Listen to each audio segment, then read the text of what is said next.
नमो अर्यंताणं नमो सिद्धाणं नमो आयर्याणं नमो वज्रायणं नमो लोये सवसावणं ऐसो पंच नमुकारो सव पावपणासणो मंगलाहाणं च सवेशि बडमम वै मंगलम् मंगलम भगवान वीरो मंगलम गौतम प्रभु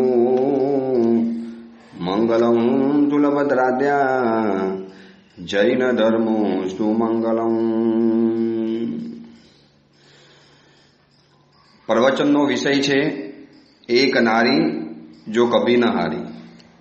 પરમાત્મા મહાવીરના સમયમાં બનેલી આ સત્ય ઘટના સાહસ, સંયમ, સૌંદર્ય, સૌભાગ્ય, સદબુદ્ધિ જાણે કે આ બધાનો એક ફુવારો આ કથા છે।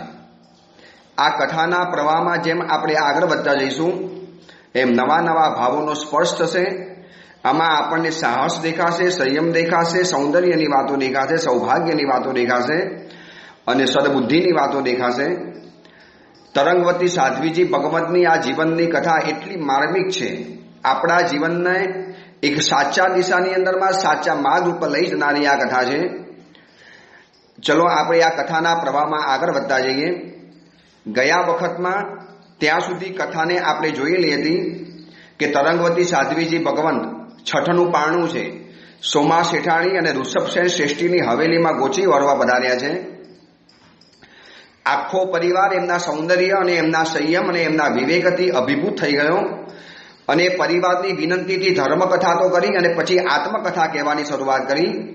અને તરંગવતી સાધ્વીજી ભગવંતે જે પોતાની આત્મકથાની જે શરૂઆત કરી, આખો પરિવાર સ્તબ્ધ થઈ ગયો।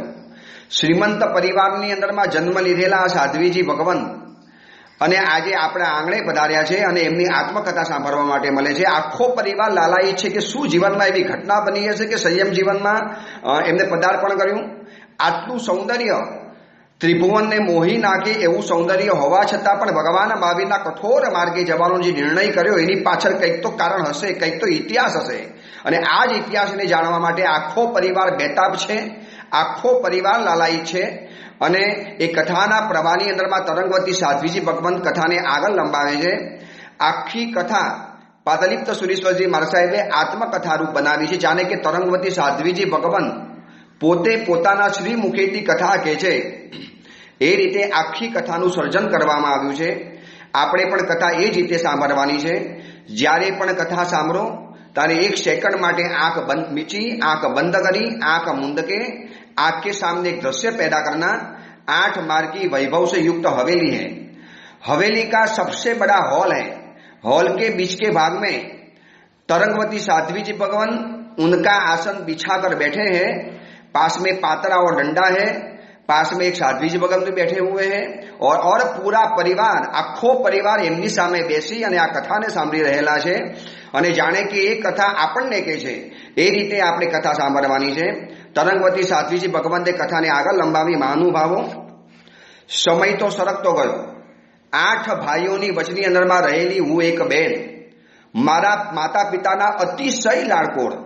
એમ લાગે કે જાણે કે આખા જગતનો સ્નેહ જાણે કે મારા માતા પિતા મારી ઉપર ઢોળી રહેલા છે, છતાં પણ મારા ભાઈઓને કોઈ ઈર્ષા ન થાય, મારી ઉપર કોઈ જેલસી ન થાય।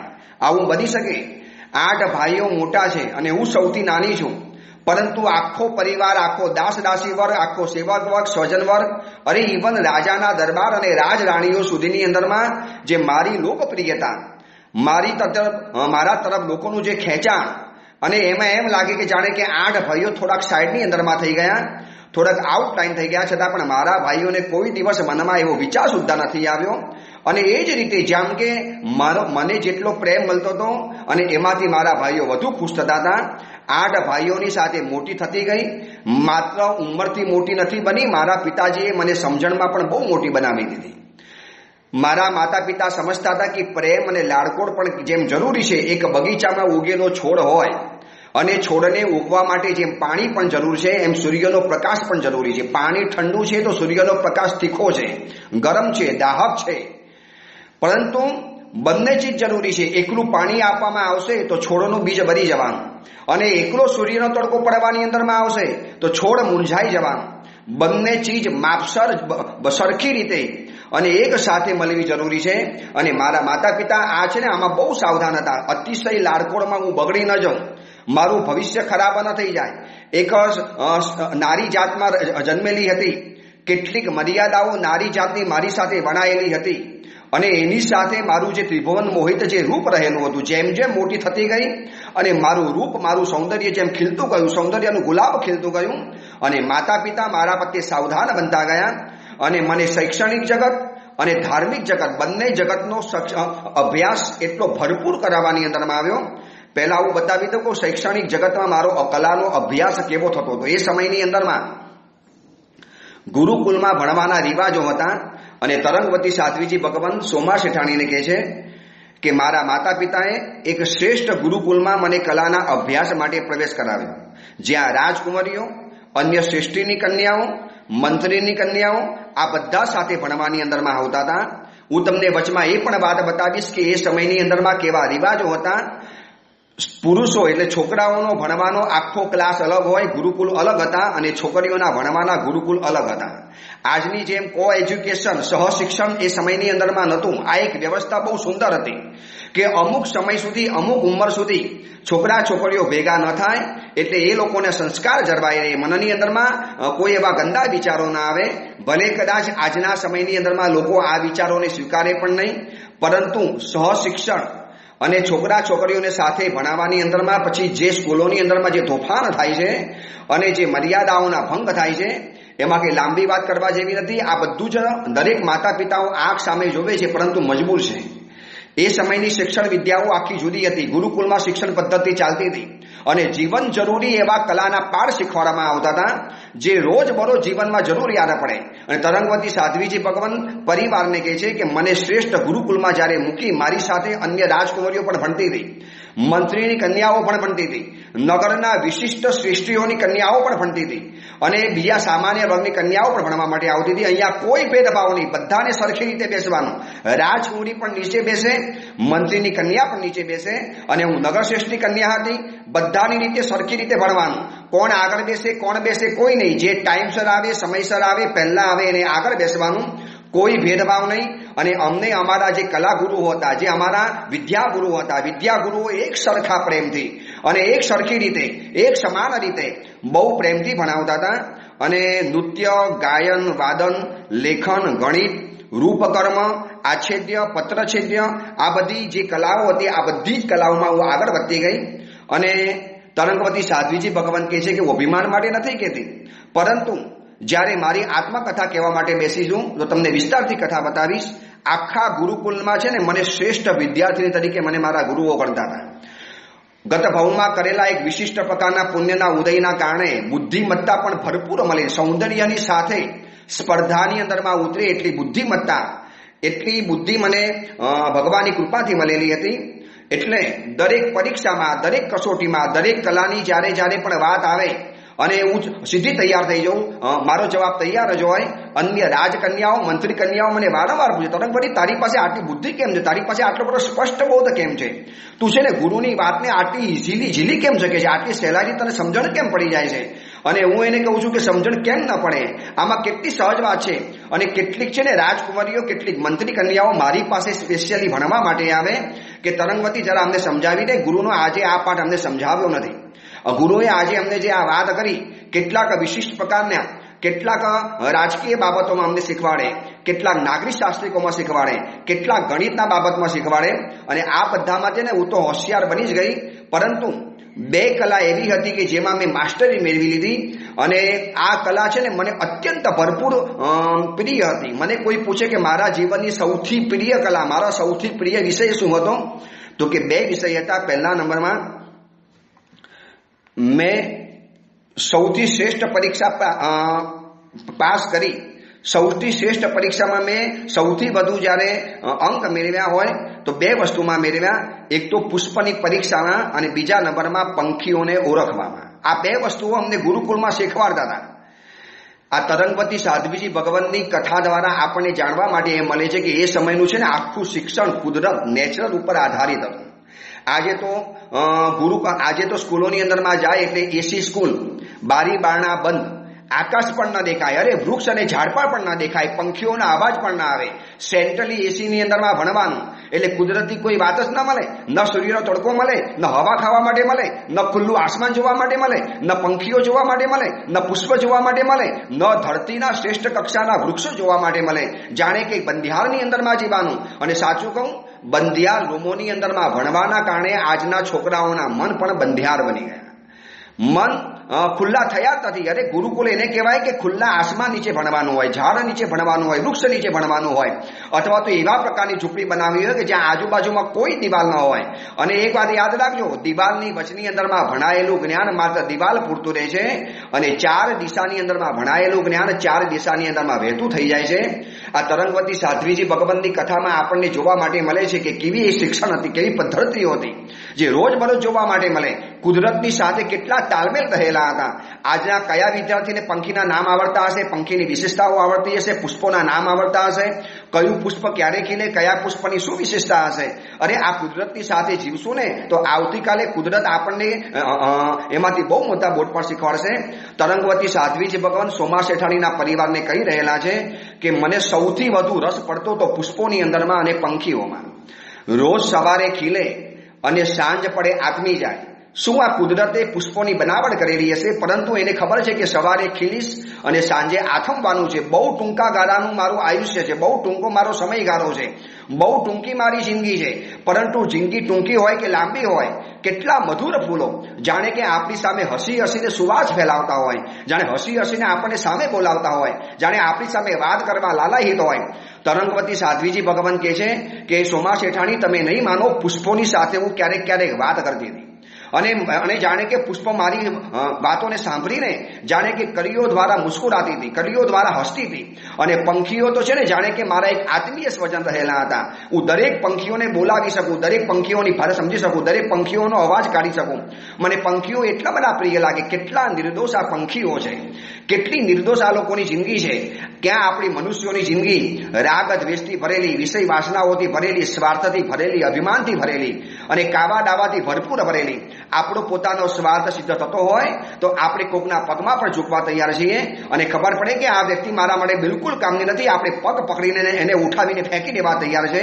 પરંતુ પુષ્પો અને પંખીઓની દુનિયામાં તમને આ જોવા માટે નહીં મળે.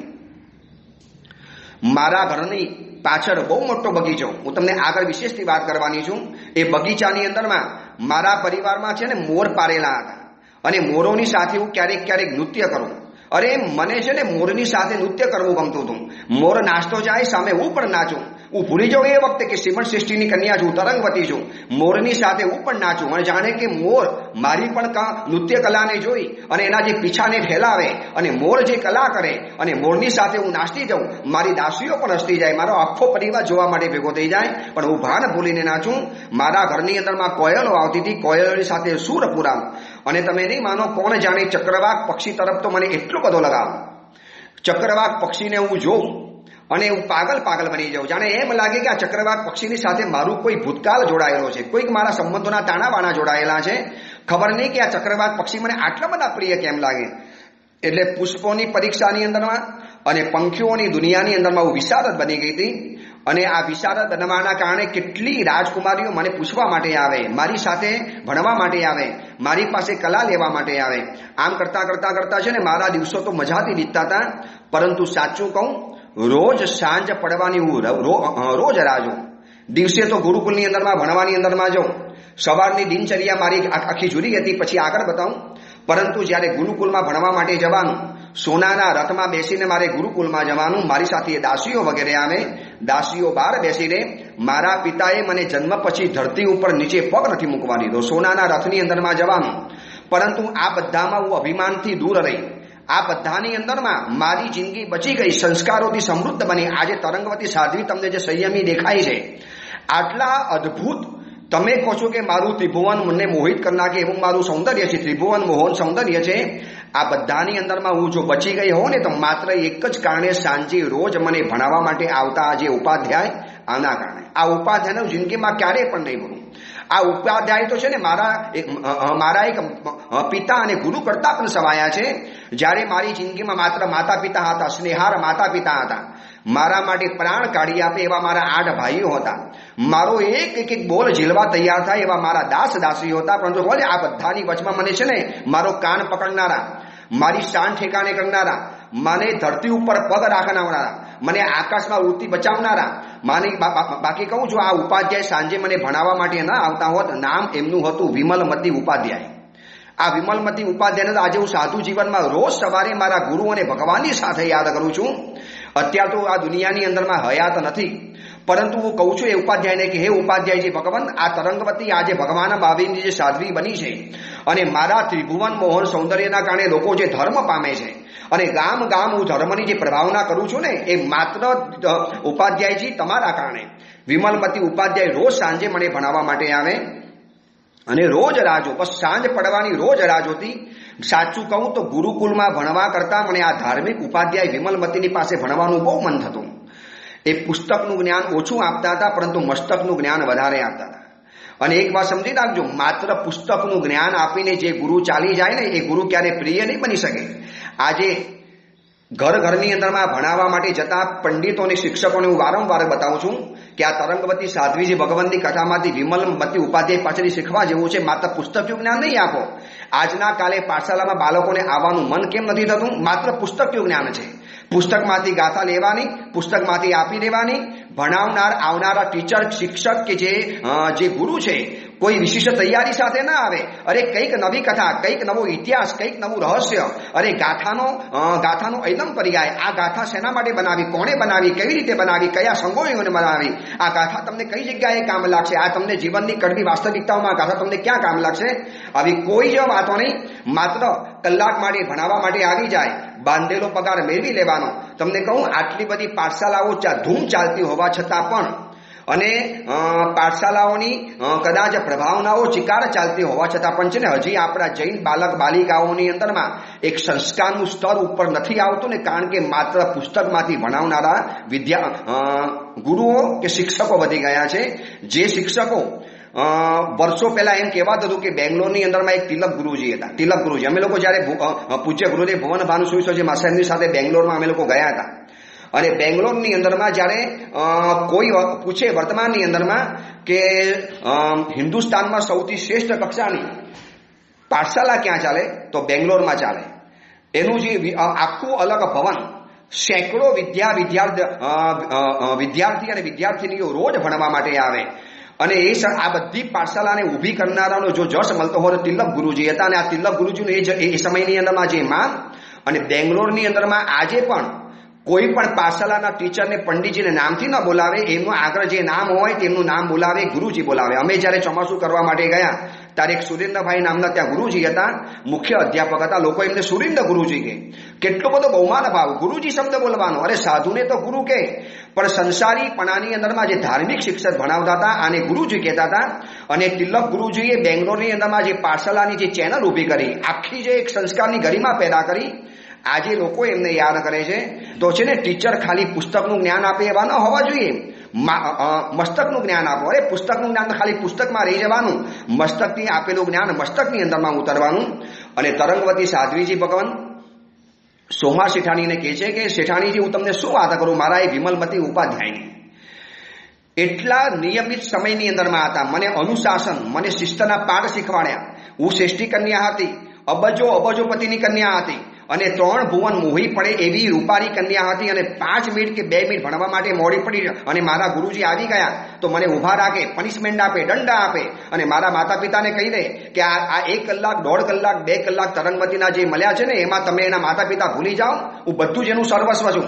મારે તરંગવતીને તૈયાર કરવી છે. આ તરંગવતીને પુણ્યના ઉદયથી જે સંપત્તિ અને સૌંદર્ય મળ્યું છે આમાં એને સુરક્ષા કરવા માટેની મારી જવાબદારી રહેલી છે. માત્ર મને પગારની અંદરમાં રક્ષ નથી. તમારા જેવા શ્રેષ્ઠીના ઘરમાં હું ભણાવું છું, આવું મને સ્ટેટસની કોઈ જરૂરિયાત નથી. મારી જવાબદારી છે કે મારે એક વિદ્યાર્થીને મારા હાથની અંદરમાં આવી છે તો મારે એને એકદમ અચૂક રીતે અને એકદમ અખંડ રીતે તૈયાર કરવાની. અને આ એમને જે મને ભણાવી એમના એક વિશિષ્ટ ભાગ્યના યોગ્ય મને આવા વિમલપતિ નામના ઉપાધ્યાય મળી ગયા. નિયમિત આવે અને નિયમિત ચાલી જાય. જાણે કે આમ છે ને સમયની સાથે કામકાજ, આવશ્યક સૂત્રની ગાથાઓ શીખવાડે, એના અર્થો બતાવે, એના રહસ્ય બતાવે, સરળ અને સ્પષ્ટ શબ્દની અંદર મને તત્વજ્ઞાન સમજાવે. ભારે ખમ એવી ભગવાન મહાવીરની તત્વજ્ઞાનની વાતો એકદમ હળવી ભાષાની અંદરમાં અને એકદમ સરળ ભાષામાં, જેને કર્મવાદ કહેવાય, નયવાદ કહેવાય, સ્યાદવાદ કહેવાય, પુણ્ય અને પાપની છે ને બહુ વિશાળ દુનિયા હતી, બધી એને સમજાવી. અરે ઇતિહાસની વાતો, જૂના સમયની અંદરમાં થયેલા જે ઇતિહાસો, બ્રાહ્મી અને સુંદરીના ઇતિહાસ, ભગવાન આદિનાથથી લગાવી અને પરમાત્મા પાસના સુધીમાં બનેલી ઇતિહાસની ઘટનાઓ, અને એમ લાગે કે જાણે કે એમના છે ને મોઢામાંની સરસ્વતી ગંગાની નદીની જેમ ખરખર વહેતી હતી. મારો 1.5 કલાક 2 કલાક ક્યાં પસાર થઈ જાય ખબર ન પડે. કોઈ સમયનું બંધન નહીં. મારા વિમલમતી ઉપાધ્યાયજી છે ને સમયની સાથે બંધાયેલા નતા, અને જ્યાં સુધી મારી જિજ્ઞાસા હોય હું એમને રોજ નવા સવાલ પૂછું, અટપટા સવાલો પૂછું અને વિચિત્ર સવાલો પૂછું, પણ આ બધાના જે મને ઉત્તરો આપે છે, પ્રેમથી સમજાવે. તમને કહું, મારું આખું છે ને બહારનું ઘડતર ભલે મારા માતા પિતાએ કર્યું, મારા 8 ભાઈઓએ કર્યું, મારા પરિવારે કર્યું, પણ આ તરંગવતીનું અંદરનું જે ઘડતર, આ સૌંદર્યના સાગરની અંદરમાં દીવા દાંડીની જેમ હું ટકી ગઈ હોઉં તો માત્ર આ મારા વિમલમતી ઉપાધ્યાયના કારણે. અને મને છે ને મારા વિમલમતી ઉપાધ્યાયજીએ 12 વ્રત સમજાવ્યા, 14 નિયમ સમજાવ્યા, સામાયિક પ્રતિક્રમણ શીખવાડ્યું. અને મને જે સામાયિક પ્રતિક્રમણની જે મહત્તા બતાવી, મને કહેવું નથી પડ્યું, સામાયિક પ્રતિક્રમણ મને સામેથી કરવાનું મન થઈ ગયું. એમને જે મહત્તાઓ બતાવી, અને સૌથી વધુ તો મને જે પુણ્ય પાપની દુનિયાની જે વાતો બતાવી, હું ધ્રુજી ગઈ. 7 નરકની વાતો બતાવી, દેવલોકની વાતો બતાવી, 14 રાજલોકની વાતો બતાવે, તત્વજ્ઞાનની મધુર વાતો બતાવે. અને આમ જોઈએ તો કડક અને આમ જોઈએ તો પ્રેમાળ, એટલા બધા વિમલમતી ઉપાધ્યાયજી મને ભણાવતા ગયા. અને હું તમને સાચી વાત કરું, આ વિમલમતી ઉપાધ્યાયજીએ છે ને મને 4 સંકલ્પ જીવનમાં કરાવ્યા. 4 સંકલ્પ. કદાચ માનો આ 4 સંકલ્પ જો એમને મને ન કરાવ્યા હોત તો આજે તરંગવતી સાધ્વીજીની કથા પણ ન લખત. આજે કદાચ તમે મારી કથા સાંભળવા માટે ન બેસત. અને હું તમને કહું છું કે તરંગવતી સાધ્વીજી ભગવાનનું પાદલિપ્ત સુરીશ્વરજી મહાસાહેબે જીવન ચરિત્ર પણ ન લખ્યું હોત. શું પાદલિપ્ત સુરીશ્વરજી મહાસાહેબ બીજા કોઈ સારા પાત્રો નહોતા? શું કામ એક સંસારીપણાની અંદરમાં રહેલી તરંગવતી સાધ્વીજીની કથા લખવાનું મન થયું? શેના કારણે? પોતાના ગુરુની પણ કથા લખી શકતા ના, અરે 24 તીર્થંકરની પણ કથા લખી શકતા ના. 20,000 શ્લોક પ્રમાણ તરંગવતી સાધ્વીજી ભગવાનનું પાકૃત જગતનું પાકૃત ભાષાનું 2 મિસાલ કહી શકાય, 2 નમૂન કહી શકાય એવું મહાકાવ્ય આટલા મોટા દિગ્ગજ આચાર્ય ભગવાન યુગ પ્રધાન સમ આચાર્ય ભગવંતે જ્યારે લખ્યું છે ત્યારે શું એમને જોયું હશે તરંગવતી સાધ્વીજી ભગવાનની જીવન કથાની અંદરમાં. અને તરંગવતી સાધ્વીજી ભગવાન આ બધાનો જશ અને શ્રેય આપે છે વિમલમતી ઉપાધ્યાયજીને. કલા જગતના વિદ્યા ગુરુ હોતો હતા, પણ એ તો છે ને બાહ્ય જગતને પુષ્ટ કરનારા હતા. આ કથા અને પ્રવચન સાંભળનારા દરેક માતા પિતાઓને કહું છું કે માતા પિતાઓ, તમે છે ને આટલી બધી દોડધામ કરો છો તમારા બાળકોના શૈક્ષણિક જગતના ભવિષ્ય માટે, કરો, ના નથી પાડતા. આજે એજ્યુકેશનનો એક જમાનો છે, એજ્યુકેશનનો મોટો મહિમા છે. આજે ડિગ્રીઓનો જમાનો છે. ડિગ્રી વગર કદાચ છે તમારા બાળક બાલિકાને કોઈ જગ્યાએ પગ પણ નથી મૂકવા દેતા, ન લગ્ન જગતની અંદરમાં, ન એને જોબ લેવા મળી જવું હોય, સંસારમાં કોઈ પણ જગ્યાએ નહીં ઉભા રાખે. એ ભણાવો, પણ સાથે છે ને અંદરથી મજબૂત બનાવો. બહારથી મજબૂત બન્યો અને અંદરથી મજબૂત નહીં બને તો આવતીકાલે જીવનના છે ને કેટલાક કડવા વાસ્તવિક જ્યારે ઘટનાઓનો સામનો કરવાનો આવશે, વાસ્તવિકતાઓ જ્યારે એ સામે આવશે, મોં ફાડીને ઊભી રહેશે, ત્યારે આ બાળક તમારો મૂંઝાઈ જવાનું. આ તરંગવતી સાધ્વીજીની કથામાં તમને આગળ જોવા માટે મળશે કે કેટલી વિચિત્ર પરિસ્થિતિઓના જીવનની અંદરમાં આવી અને કેટલી વાસ્તવિકતાઓ એની ઉપર તૂટી પડી છે, કડવી વાસ્તવિકતાઓ છતાં પણ ટકી ગઈ છે વિમલમતી ઉપાધ્યાયજીના એક સત્સંગના કારણે. તરંગવતી સાધ્વીજી ભગવાન કથા આગળ વધારે છે. સોમા શેઠાણીને કહે છે, શેઠાણીજી આ વિમલમતી ઉપાધ્યાય માટે તો કલાક બોલું તો પણ મારા માટે ઓછા છે. મને એમને 4 સંકલ્પ જે કરાવ્યા ને, તમને કહું, આ 4 સંકલ્પના કારણે મારી જિંદગી સુરક્ષિત બની ગઈ. માનો મારી આજુબાજુની અંદરમાં એક કિલ્લો બનાવી દીધો, એક ગઢ બનાવ્યો, એક સુરક્ષા ચક્ર બનાવી દીધું. આ 4 વસ્તુ મને આપી, જાણે કે મને 4 બોડીગાર્ડ આપી દીધા, 4 અંગરક્ષક આપી દીધા.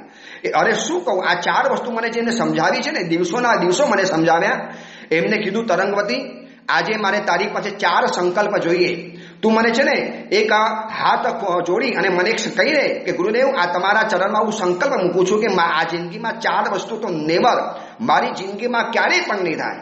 ઉપરથી આસમાન તૂટી પડે, ધરતી હલી જાય, ચાહે મારી સામે કુછ પણ આવે, કાંઈ પણ આવે, પણ આ 4 વસ્તુ તો જીવનમાં ક્યારેય પણ નહીં કરું. અને મને કહેતા, તરંગવતી, આ 4 વસ્તુમાં જો તું ભીષ્મ સંકલ્પ કરી લેશે, જો આ 4 વસ્તુ તારી સાથે જિંદગીની અંદરમાં વણી લેશે, આ તારું સૌંદર્ય છે તને ક્યારેય નુકસાનકારક નહીં બને, તારી બુદ્ધિમત્તાને ક્યારેય નુકસાનકારક નહીં બને, આ શ્રીમંત કુટુંબમાં તારો જન્મ થયો છે તને ક્યારેય નુકસાનકારક નહીં બને, દિવસ ખીલતો જાય છે અને તારું છે ને ત્રિભુવન મોહિત કરનારું રૂપ ખીલતું જાય છે. આખા નગરમાં તારા સૌંદર્યની ચર્ચા છે. આખા નગરના યુવકો તને જોવા માટે છે ને લાલાયિત થતા હોય છે, રસ્તા ઉપર ઊભા રહેતા હોય છે. અને આ બધાના વચની અંદરમાં તારે ટકવાનું છે. ધસમસતા સૌંદર્યના પૂરની અંદરમાં તું તણાઈ ન જાય. દીવા દાંડીની જેમ અડોલ ઊભી રહે અને બીજાને તું એક રસ્તો આપે, બીજાને એક મિસાઇલ આપે, બીજાને એક આદર્શ અને દ્રષ્ટાંત પૂરું પાડી શકે એવા તારે જો બનવું હોય તારે આ 4 વસ્તુ જિંદગીમાં ક્યારે પણ નહીં કરતી. નંબર 1 કુસંગ, નંબર 2 કુસંગ, નંબર 3 કુમતી અને નંબર 4 કંટારો. તરંગવતી સાધ્વીજી ભગવાન સોમા શેઠાણીના પરિવારને બતાવે છે કે મને આ 4 સંકલ્પ કરાવ્યા. પહેલા નંબરમાં મને સમજાવ્યું કે તરંગવતી કુસંપ જિંદગીમાં ક્યારે પણ કોઈની સાથે સંબંધ નહીં બગાડતી, કોઈની પણ સાથે ન ફાવે ત્યાંથી દૂર નીકળી જશે. કદાચ તું તારી વાત એના ગળામાં ન ઉતારી શકે, તારી વાત સમજી ન શકે, તારી સાચી વાત છે, પછી માતા પિતા હોય, તારા 8 ભાઈઓ હોય, બેટા આવતીકાલે કદાચ તું છે ને યુવાન થવાની, અગર તું ભગવાન મહાવીરના માર્ગે તું કદાચ આગળ ન વધે અને તું સંસાર પણ માનશે, સંસારમાં લગ્ન પણ કરશે અને જ્યાં તારો સંસાર શરૂ થશે બેટા આ તો સંસાર છે, વિચિત્ર માનસિકતા ધરાવનારા તને કંઈક માણસો મળવાના. અને આ બધાની વચની અંદરમાં તારે છે ને નક્કી રાખવાનું કે મારે સંબંધ કોઈની સાથે બગાડવો નથી, કોઈ પણ હો જાય. કુસંપ જિંદગીમાં ક્યારે પણ આજને આજે બગડેલો સંબંધ આવતીકાલે આપણા મનને બગાડશે, આપણા મનની સમાધિને બગાડશે અને પછી બગડેલી સમાધિ આપણી આવતીકાલે સદગતિને પણ બગાડી નાખશે. અને મને સમજાવતા હતા કે છે ને કુસંપના કારણે કેટલા નુકસાનો થતા હતા. મને કહેતા હતા કે રામાયણ અને મહાભારતના દ્રષ્ટાંતો બતાવતા હતા કે જોજો એક કુસંપના બીજ આ પરિવારની અંદરમાં જે નંખાયા, એક મંથરાએ કુસંપનું જે બીજ નાખ્યું અને આખા રામાયણનો આખો પરિવાર અસ્તવ્યસ્ત બની ગયો, તિતર બિતર બની ગયો. અને મહાભારતની અંદરમાં એક ધૃતરાષ્ટ્રનો પુત્ર હું, દુર્યોધનની એક રાજ્ય લાલસા, દુર્યોધનની એક જે ઈર્ષા અને આ ઈર્ષાના કારણે આખા મહાભારતના યુદ્ધની અંદરમાં જે આખા આર્યાવર્તનો વિનાશ થઈ ગયો માત્ર એક કુસંપના બીજના કારણે. આખાના આખા પરિવારો તબાહ થઈ ગયા, આખાના આખા પરિવારો નષ્ટ બની ગયા. પોતાના અભિમાનને આગળ કરી અને સંબંધોની દુનિયાને લાત મારી દે છે અને એ સમજતા નથી કે આવતીકાલે એ જ વ્યક્તિની જ્યારે આપણને જરૂર યાદ પડવાની છે. એટલે બેટા કુસંપની અંદરમાં ધ્યાન રાખજે. બીજા નંબરમાં મને કહેતા હતા કે તરંગવતી તારે કુસંગથી બચવાનું છે. તારી પાસે ભુવનને મોહિત કરે એવું સૌંદર્ય છે. બહુ લોકો તારા રૂપના લટ્ટુ બનીને આવશે, તારી પાસે રૂપની માંગણીઓ લઈને આવશે, તારી પાસે સૌંદર્ય પણ છે, સંપત્તિ પણ છે અને બુદ્ધિમત્તા છે. આ ત્રણેયનો શુભક સંયોગો શ્રેષ્ઠ કક્ષાનો તારી પાસે ભરેલો છે. હવે આ 3 ચીજ હોય તો કઈ વ્યક્તિ ન ગમે. અને યાદ રાખજે કેટલાક જો કુસંગમાં તું સપડાઈ ગઈ અને છે ને કેટલાક આવારા કે લેભાગુ લોકોમાં જો તું સપડાઈ ગઈ તો માનજે તારું જિંદગી સાવ ખતમ થઈ જવાની. અને તારી જિંદગી છે ને આટલી સુંદર જિંદગી અને કેટલી બસુરત તારી જિંદગી બની જવાની. અને મને છે ને કહેતા હતા કે જેટલા લોકોના જે પતન થયા છે ને કુસંગના કારણે થયા છે. આ તરંગવતી સાધ્વીજી ભગવાન જ્યારે સોમા શેઠાણીને કહે છે તો એમાંથી આપણે પણ શીખવા જેવું છે. હું તમને સાચી વાત કરું, મારી પાસે પણ છે ને જ્યારે અમે સમાજની સામે પ્રવચનો આપવા માટે થયા, લોકોના પરિવારો જ્યારે મળવા માટે આવ્યા અને કેટલાય પરિવારના મુખેથી પોતાના દીકરાઓની જે કરમ કહાણી સાંભળી છે કે મહારાજી 10 વર્ષ સુધી તો અમારો દીકરો કેટલો બધો ડાયો હતો, સામાયિક કરતો હતો, અષ્ટપ્રકારની પૂજા કરતો હતો, દેવ અને ગુરુની તરફ શ્રદ્ધાથી નમેલો હતો, માતા પિતા તરફ આદર ભાવ અને પ્રેમ ભાવ. મહારાજી કોણ જાણે કોલેજની અંદરમાં ગયા 12th પછી, કારણ મહારાજી આખી જિંદગીમાં યુટર્ન આવી ગયો. અને પછી મહારાજી અમે તપાસ કરી કે આ દીકરી આટલી ઉદ્ધત કેમ બની ગઈ, દીકરો આટલો છે ને સાવ ઉદ્ધત કેમ બની ગયો, આખી જિંદગીમાં યુટર્ન કેમ આવી ગયો. આ દીકરો આપણા ઘરમાં રહેતો તો કેટલો પ્રેમાળ, કેટલો સરળ અને સહજ રહેતો હતો. હવે આખો દીકરો બદલાઈ ગયો. તમે એને સહેજ કવડા શબ્દ કહો, સહેજ એના વિરોધની અંદર માગો અને સીધું મોઢું તોડી લેવા માટે આવે, સામે જાણે કે મોં તોડવાની અંદરમાં આવી જાય, જાણે કે ટાટક અને એટેક કરવાની અંદરમાં આવે, આક્રમણ કરવા માટે આવે. મહારાજી તપાસ કરતા કરતા ખબર પડી કે કેટલાક આવારા છોકરાઓના પરિચયમાં મારો દીકરો જ્યારથી આવ્યો અને મહારાજી કુસંપના કારણે આખી જિંદગી એની ધરાશાયી થઈ ગઈ, આખી જિંદગીની અંદરમાં આગ લાગી ગઈ. આ તો અડધો કલાકમાં હું તમને દ્રષ્ટાંતો કેટલા બતાવું કે કુસંપના કારણે કેટલા સજ્જન અને ખાનદાન ગણાતા પરિવારના છોકરા છોકરીઓની જિંદગી તબાહ થઈ ગઈ. માનો એમાં કોઈ રૂપારી કન્યા હોય, કોલેજની અંદરમાં જતી હોય બની ઠરીને જતી હોય અને આવારા લડકાઓ તો આવી છોકરીઓનો શિકાર કરવા તૈયાર હોય છે. એમાં વિધર્મીના છોકરાઓ તો જાણે કે અત્યારે લવ જેહાદ ચાલે છે અને આ લવ જેહાદની અંદરમાં છોકરીઓને ફસાવાની અંદરમાં આવે. માનો કુસંગની અંદરમાં જવું જ નથી આવો સંકલ્પ પહેલેથી કર્યો હોત તો છે ને નક્કી કર્યું હોત કે ભાઈ મારે મારી મર્યાદા પ્રમાણે, મારા કુલના રિવાજ પ્રમાણે, મારી કુલની મર્યાદા પ્રમાણે મારે આગળ વધવાનું છે. આજે કેટલા કિસ્સા જોવા માટે મળે કે જૈન કુલની ખાનદાન ગણાતી છોકરીઓ, સારા બ્રાહ્મણ પરિવારની ગણાતી સારી કન્યાઓ, પટેલ પરિવારની ગણાતી કન્યાઓ, વૈષ્ણવ પરિવારની ગણાતી કેટલી ખાનદાન કન્યાઓ વિધર્મીઓના ઘરની અંદરમાં જઈને બેસી ગઈ. એક પ્રેમનું ભૂત સવાર થઈ ગયું અને જિંદગીને તબાહ કરી નાખી માત્ર એક કુસંગના કારણે. કુસંગનો તો હું તમને લાંબી વાત બતાવું ને તો કલાકના કલાક નીકળી જાય. આ તરંગવતી સાધ્વીજી ભગવાનને વિમલમતી ઉપાધ્યાયે 4 સંકલ્પ કરાવ્યા. એમાં બીજા નંબરનો કરાવ્યો, બેટા જિંદગીમાં ક્યારે કુસંગના રવાડે નહીં ચડતી. કોઈ પણ મિત્ર છે ને, મિત્ર બહુ આમ છે ને બરોબર જ પસંદગી કરીને સ્વીકારે છે. એની 4 વાર પરીક્ષા કરે છે. એના મોઢામાંથી નીકળતા શબ્દો, એનું વર્તન, એનો વ્યવહાર. અને જો તને લાગે કે આના છે ને મોઢામાંથી ગંદી વાતો નીકળે છે, નકામી વાતો નીકળે છે, ખરાબ વાતો નીકળે છે તો એનાથી જોજો ને દૂર ભાગી જજે. શરમની અંદરમાં નહીં આવતી કે એને કેવું લાગશે, દોષી તોડી નાખશે. અને છે ને આ કુસંગની વાતો બતાવવાના કારણે તરંગવતી સાધ્વીજી ભગવાન કહે છે કે મેં કેટલાની દોસ્તીઓ તોડી નાખી, કેટલાકને શરમની અંદરમાં આવીને સંબંધ રાખ્યા હતા, પરંતુ મને મારા વિમલમતી ઉપાધ્યાય ભગવાનજી જે સમજાવ્યું છે અને કુસંગની વાતો બતાવી, કુસંપની વાતો બતાવી, કુમતીની વાતો બતાવી, ચોથા નંબરમાં કંટાળાની વાતો બતાવી. અને આમ કરતા કરતા મારા ગુરુ મને જે સમજાવે, સાંજે હું છે ને રોજ રાજો ક્યારે સાંજ પડે, ક્યારે મારા વિમલમતી ઉપાધ્યાય ભગવંત આવે. ચલો બેન, તરંગવતી સાધ્વી જગન સોમા શેઠાણીને કહે છે કે બેન હું મારી કથાની અંદરમાં આગળ વધતી જઈશ. તરંગવતી સાધ્વીજી ભગવાનને તો છે ને સમયનું કોઈ બંધન નહોતું, આપણને તો બંધન છે. અડધો કલાક થાય એટલે મારે આ પ્રવચન પરિપૂર્ણ કરવાનું છે. હું પણ ચાહું કે કથાને આગળ વધારું, પરંતુ છે ને આ કથા જ મારા પગ ખેંચે, મારું મોઢું ખેંચે, મારી જબાન ખેંચે કે નહીં એક વાતોનો વિસ્તારથી બતાવતા જાઉં. એકલી કથા જાણવી હશે કે મોટી વાત નથી. બજારમાંથી છે ને લોટ, ગોળ અને ઘી તૈયાર મળી જાય છે, પણ શીરો નથી મળતો. પણ કોઈ શીરો બનાવીને આપણને મોઢામાં મૂકે ને સીધો આપણને ગમી જાય. એકલો લોટ અને ગોળ અને સાકર અને ગોળ આપવા હોય તો બહુ સીધી વાત હતી, પણ મારે તમને આખો શીરો બનાવી અને આ કથા મારે બતાવી છે. એમાંથી આપણે આપણા જીવનના પાઠ અને બોધપાઠ શીખવા છે. ચલો, તરંગવતી સાધ્વીજી ભગવંતે 4 વાતો બતાવી. કુસંગ, કુમતી અને કંટારો. એની ઉપર વિશેષ વાત તરંગવતી સાધ્વીજી ભગવાન શું બતાવશે સોમા શેઠાણીને. અને સોમા શેઠાણી મંત્રમુક્ત બનીને, આખો પરિવાર મંત્રમુક્ત બનીને સાંભળે છે. એક તો એમના ચહેરા ઉપરથી નજર હટતી નથી. એમનો ઘૂઘરી જેવો રણકાબંધ અવાજ, જાણે કે સિતારના સૂર છેડાતા હોય અને બુદ્ધિમત્તાથી ભરેલા જે શબ્દો નીકળતા જાય એમ લાગે કે જાણે સમય થંભી ગયો છે, કાળ થંભી ગયો છે અને કથા પ્રવાહમાં આખો પરિવાર આગળ વધતો જાય છે. આપણે પણ આગળ વધતા જઈશું. એની બીજી વિશેષ વાતો આપણે આવતીકાલે કરીશું. શુક્રવાર, શનિવાર અને રવિવાર આપણે તરંગવતી સાધ્વીજી ભગવાનની કથાને કહી અને આપણે આપણા રાગના સંસ્કારોને તોડવાનું કામ કરીએ છીએ. એની વાત આપણે આવતીકાલે કરીશું. જેના કંઈ પણ બોલાયું હોય તો મિચ્છામી.